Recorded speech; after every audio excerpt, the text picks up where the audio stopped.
तो हम लोग क्या शुरू करेंगे आज? टेम्परेट साइक्लोन, शीतोष्ण चक्रवात। ठीक है, तो शीतोष्ण चक्रवात जो है, जैसा कि नाम से ही पता चलता है, कहाँ होगा? शीतोष्ण एरियाज में 35 डिग्री से 65 डिग्री उत्तरी और दक्षिणी गोलार्ध। ठीक है, 35 डिग्री से 65 degree northern and southern hemisphere में क्या होता है? टेम्परेट क्लाइमेट होता है और वहाँ शीतोष्ण जलवायु पाई जाती है। तो वहां पर हम लोग टेम्परेट साइक्लोन देखने को मिलता है। ठीक है, अच्छा, तो यह शीतोष्ण चक्रवात जो है यह काफी रेगुलर फीचर है। जैसे ट्रॉपिकल साइक्लोन क्या होता है, एकदम अचानक से आ जाता है, जब भी आता है एकदम तहस नहस मचाता है। शीतोष्ण चक्रवात के साथ ऐसी बात नहीं है। शीतोष्ण साइक्लोन, शीतोष्ण चक्रवात is a very regular feature, मतलब ये बहुत सामान्य सी बात है, हमेशा वहां पर होती रहती है। वाई? क्योंकि वहां पर टेम्परेट एरिया में क्या है, वो पछुआ पवन के चपेट में होता है, वेस्टर्ली के चपेट में होता है। और ट्रॉपिकल एरियाज में क्या चलता है? ईस्टर्ली चलता है, जिसको हम लोग ट्रेड विंड्स कहते हैं, व्यापारिक पवन कहते हैं। ठीक है, लेकिन टेम्परेट एरियाज में क्या चलता है? पछुआ पवन चलता है। ठीक है, और टेम्परेट एरियाज में जो आपका साइक्लोन आता है, that is basically due to difference of temperature. ठीक है, टेम्परेचर डिफरेंस के कारण होता है। Now there are two type of air, the one which is coming from the polar areas, जो ध्रुव की ओर से आती है, that is a very cold and dry wind, ठंडी और शुष्क वायु होती है, दैट इज कोल्ड एयर, जिसको हम लोग कोल्ड एयर मास कहते हैं। ठीक है, शीतल वायु, वायु राशि, एयर मास इज वायु राशि, शीतल वायु। And the one which is coming from the tropical areas, जो उष्ण कटिबंधीय एरियाज से आता है, वो क्या होता है? गर्म और नम। ठीक है, that is warm and humid. ठीक है, तो उसको हम लोग वार्म एयर मास कहते हैं, गर्म वायु राशि। ठीक है, तो दो तरह की वायु राशि हम लोगों को मिल गई। ठीक है, और यह दोनों ही वायु राशि क्या है? बिल्कुल ही डिफरेंट इन देयर कैरेक्टरिस्टिक्स। अपनी कैरेक्टरिस्टिक्स में, अपनी विशेषता में दोनों क्या है? बिल्कुल अलग है। एक ठंडी है और शुष्क है, भारी है, और दूसरी क्या है? गर्म है, नम है और हल्की है। ठीक है, जो हवा नम होगी वह हल्की होगी। ठीक है, नाउ अब इसमें क्या होता है?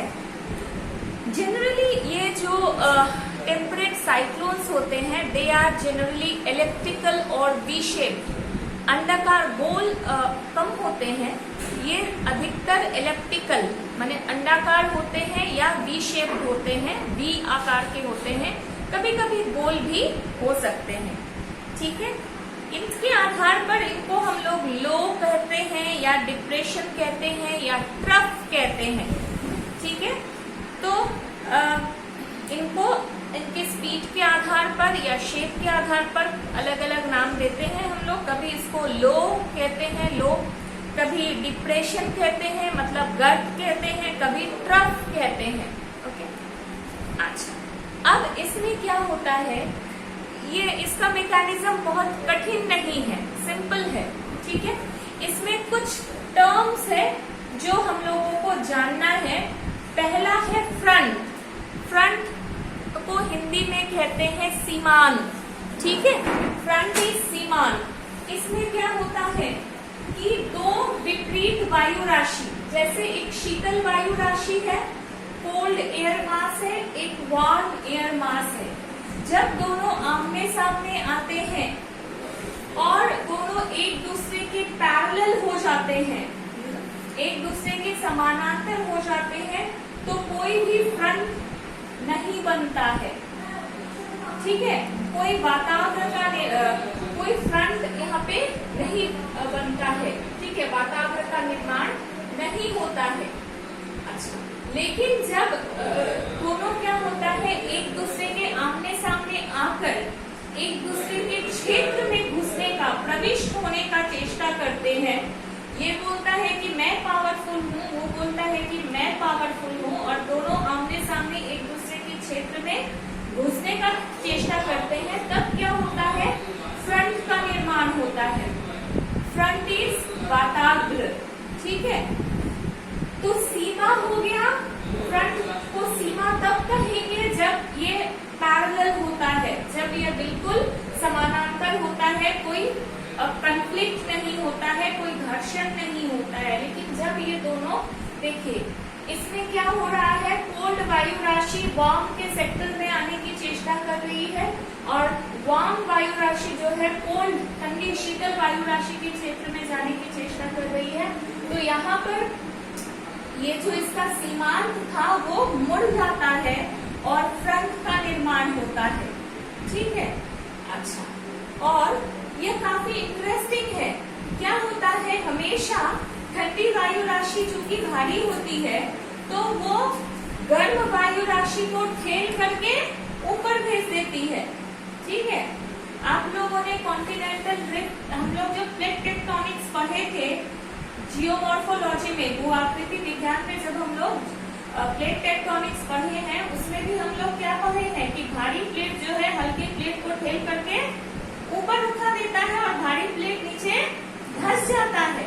इसमें भी सेम चीज होता है, क्योंकि ठंडी वायु राशि भारी होती है, कोल्ड एयर इज डेंस, ठीक है, भारी होती है, वो क्या करती है, गर्म हवा को ठेल करके ऊपर भेज देती है।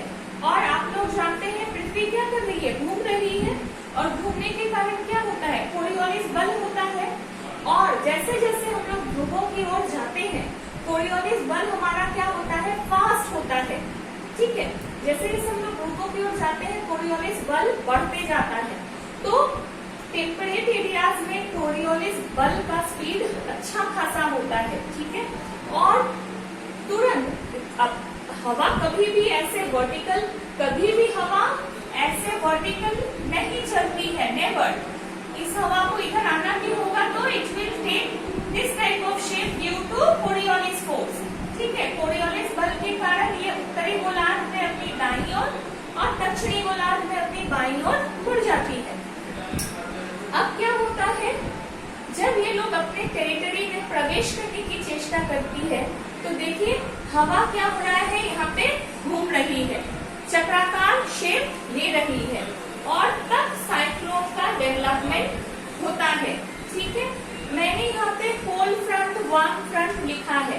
तो कोल्ड फ्रंट होता है, देखो ये जो है, जो मैंने ब्लू स्पाइक से मार्क किया है, that is a cold front, ठीक है। जो ब्लू स्पाइक है that is a cold front, ये क्या है, कोल्ड फ्रंट है। और जो रेड स्पाइक्स है that is a warm front.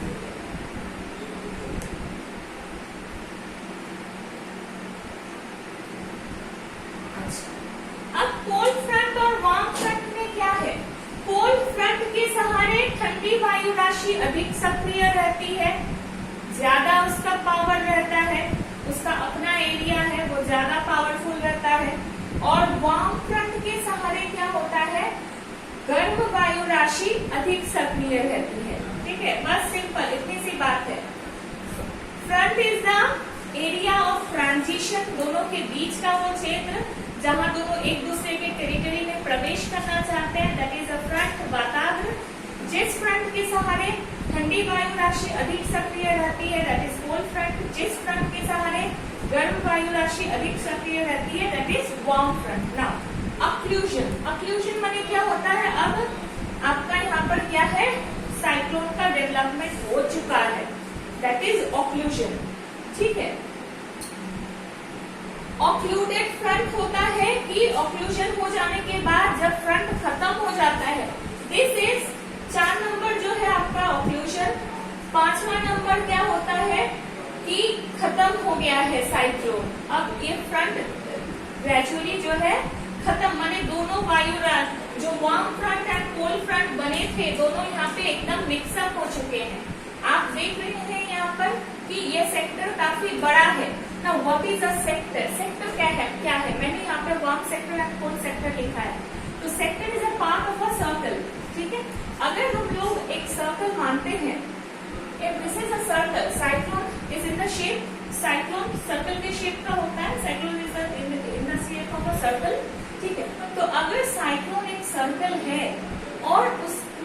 अगर हम एक टुकड़ा काटते हैं तो इस टुकड़े को या इस टुकड़े को हम लोग क्या कहेंगे, सेक्टर कहेंगे। Now this one is smaller, so this is known as a minor sector, और बड़ा वाला को मेजर सेक्टर, ठीक है। नाउ यहाँ पर क्या हो रहा है, यह मेरा क्या है, यह वार्म सेक्टर है। क्यों? क्योंकि इसके अंदर कौन सी वायु राशि सक्रिय है, गर्म वायु राशि, और यह पूरा जो है यह मेरा क्या है, कोल्ड सेक्टर है, क्योंकि यहाँ पर ठंडी वायु राशि जो है एक्टिव है। तो जिस एरिया में ठंडी वायु राशि एक्टिव है that is a cold sector, और जहां पर हमारा गर्म वायु राशि एक्टिव है, माने गर्म वायु राशि है, दैट इज वार्म सेक्टर। तो अब यहाँ पर क्या हुआ है, हमारा फ्रंट बन चुका है, वार्म फ्रंट और कोल्ड फ्रंट दोनों एक्टिव है। फोर्थ में क्या हुआ है, ऑक्लूजन हो चुका है, माने साइक्लोन का डेवलपमेंट हो चुका है, और ठंडी वायु राशि मोर पावरफुल हो करके गर्म वायु राशि को ठेल करके छोटा बना दी है, माने हवा को एकदम से सीमित कर दी है। वार्म हवा जो थी उसको क्या की है, अपने सेंटर में ले चुकी है, ठीक है। और फिफ्थ में क्या होता है, ऑक्लूटेड फ्रंट हो रहा है। फिफ्थ सेक्टर में क्या हो रहा है, जो आपका जो हमारा जो फ्रंट था, cold front end warm front था, ठंडी वायु सक्रिय होकर दोनों फ्रंट को आपस में सटा देती है। यहाँ पे देखिए दोनों फ्रंट आपस में मिल जाता है, ठीक है। और क्या होता है, धीरे धीरे अब यह जो सेक्टर है यह खत्म हो जाता है। हम लोग 6th पेज में देख रहे हैं कि यह सेक्टर पूरी तरह से खत्म हो गया है, और गर्म वायु राशि अपना अलग रास्ता ले लेता है, और ठंडी वायु राशि अपना अलग रास्ता ले लेता है। तो यह जो सेकेंड जो पॉइंट है, इसको हम लोग कहते हैं फ्रंटोजेनेसिस। फ्रंटोजेनेसिस,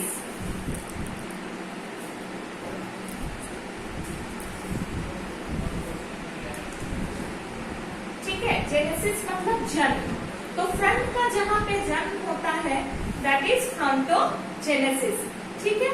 तो this is the complete mechanism of a temperate cyclone. Now, what are the weather conditions associated with temperate cyclones? Temperate cyclone के साथ होता क्या है? Beforehand, I told you that temperate cyclone is a very natural phenomena in the temperate areas. So, what happens here during temperate cyclones? Temperate cyclones वर्षा होती है, ठीक है, rainfall occurs, लेकिन रेनफॉल जो है बहुत तेज नहीं होती है। ट्रॉपिकल साइक्लोन्स में जैसे कुछ एक घंटों में माने 60 से 100 सेंटीमीटर तक की भी बारिश हो जाती है, टेम्परेट साइक्लोन में ऐसा नहीं होता है, ठीक है। और टेम्परेट साइक्लोन में जैसे जैसे हम लोग बाहर की ओर जाते हैं, देखिए टेम्परेचर घटते जाता है, ठीक है, क्योंकि वार्म टेम्परेचर जो है बीच में ही सीमाबद्ध हो जाता है, ठीक है। और क्या होता है, टेम्परेट साइक्लोन जो है काफी विस्तृत होता है, काफी बड़े होते हैं, 300-400 किलोमीटर इसका डायमीटर होता है, से लेकर के कुछ टेम्परेट साइक्लोन जो है 1000 से 3000 किलोमीटर तक भी बड़े हो सकते हैं। मैंने बीच का मैं रेडियस की बात कर रही हूँ, बीच का जो इसका ये है व्यास है, मैं उसकी बात कर रही हूँ कि इतने विशालकाय हो सकते हैं, ठीक है। तो और इसमें क्या होता है, बहुत अधिक आंधी तूफान नहीं होती है, बारिश जो है वेल डिस्ट्रीब्यूटेड हो सकती है, हो सकती है नहीं, बारिश जो है वेल डिस्ट्रीब्यूटेड होती है, और यह जो है माने आराम से कई दिनों तक बारिश होती है, ठीक है, और काफी यह विस्तृत होते हैं। तो मोटा मोटी जो है ये आपका टेम्परेट साइक्लोन्स के साथ जितने भी बातें थी वो हम लोग देख चुके हैं, ठीक है। और टेम्परेट साइक्लोन में जो हवा का जो स्पीड होता है वो भी काफी ज्यादा नहीं होता है, 30 से 40 किलोमीटर प्रति घंटे की रफ्तार से हवाएं बहती हैं। और टेम्परेट साइक्लोन्स का भी जैसे ट्रॉपिकल साइक्लोन जैसा ही उत्तरी गोलार्ध में हवा की दिशा एंटी क्लॉकवाइज होती है, घड़ी की सुई की विपरीत दिशा में घूमती है, और दक्षिणी गोलार्ध में घड़ी की सुई की दिशा में घूमती है, ठीक है, क्लॉकवाइज होता है। अच्छा, और एक बात, जैसे हम लोग ट्रॉपिकल साइक्लोन्स में पढ़े थे कि यह समुद्र पे ही डेवलप करता है, तो टेम्परेट साइक्लोन्स के साथ वैसी बात नहीं है। ठीक है, जैसे दक्षिणी गोलार्ध में हम लोग वहां पे भूमि का अभाव है, उस एरिया में क्या है, टोटली वाटर है, तो वहां पे समुद्र पे डेवलप करता है। और नॉर्दर्न हेमिस्फीयर में, उत्तरी गोलार्ध में यह पूरी तरह से भूमि पर ही डेवलप करता है। ठीक है, तो मोटा मोटी टेम्परेट साइक्लोन हम लोग देख लिए हैं। और टेम्परेट साइक्लोन चूंकि एक माने रेगुलर फिनोमिना है, मैं बार बार बोल रही हूँ, इसलिए इसके चलने वाले मार्ग को निश्चित कर दिया गया है कि इसी भाग में हमेशा साइक्लोन्स आते रहता है।